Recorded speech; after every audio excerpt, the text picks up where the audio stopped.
Good morning. Madam, അത് ശരിക്കും പറഞ്ഞാൽ ഇപ്പം ഞാൻ ഡെമോയിലാണ് ചെയ്തുകൊണ്ടിരിക്കുന്നത്. അപ്പം ഡെമോ ചെയ്ത് അത്യാവശ്യം ഒരു എക്സ്പീരിയൻസ് ആയി വന്നിട്ടുണ്ട്. ഇപ്പം ആദ്യത്തെ നിന്നൊക്കെ നല്ല മാറ്റം വന്നിട്ടുണ്ട്. ശരിക്കും സ്ട്രാറ്റജി വെച്ച് ആദ്യമേ ചെയ്തപ്പോഴത്തേക്കും ലോസ് തന്നെ ആയിരുന്നു വന്നിട്ടുള്ളത്. നമുക്ക് ചെയ്യുന്നതിൻ്റെ ഇതായിരുന്നു. പിന്നെ ഇപ്പം എക്സ്പീരിയൻസ് ആയി കഴിഞ്ഞപ്പോൾ അത്യാവശ്യം ഓക്കെ ആയി. ഓക്കെ എന്ന് പറഞ്ഞാൽ അത്യാവശ്യം നല്ലൊരു ബെറ്റർ ആയിട്ട് തോന്നുന്നുണ്ട്.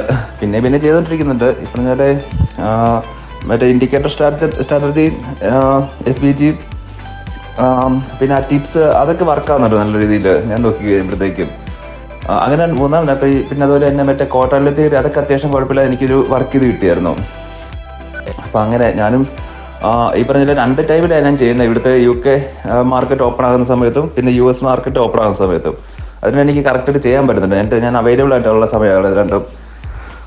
കുഴപ്പമില്ലാതെ ചെയ്യാൻ പറ്റുന്നുണ്ട്. അപ്പം മേഡം ഇപ്പം കണ്ടിന്യൂ ചെയ്തുള്ള ഡെമോയ്ക്കകത്ത് അപ്പോൾ കുറച്ചുകൂടെ എക്സ്പീരിയൻസ് ആകുമല്ലോ, കുറച്ചുകൂടെ സ്ട്രാറ്റജീസും ഇൻഡിക്കേറ്ററൊക്കെ എങ്ങനെയാണ് അപ്ലൈ ചെയ്യേണ്ടതെന്ന് കുറച്ചുകൂടെ ഒരു ഐഡിയ കിട്ടുമല്ലോ.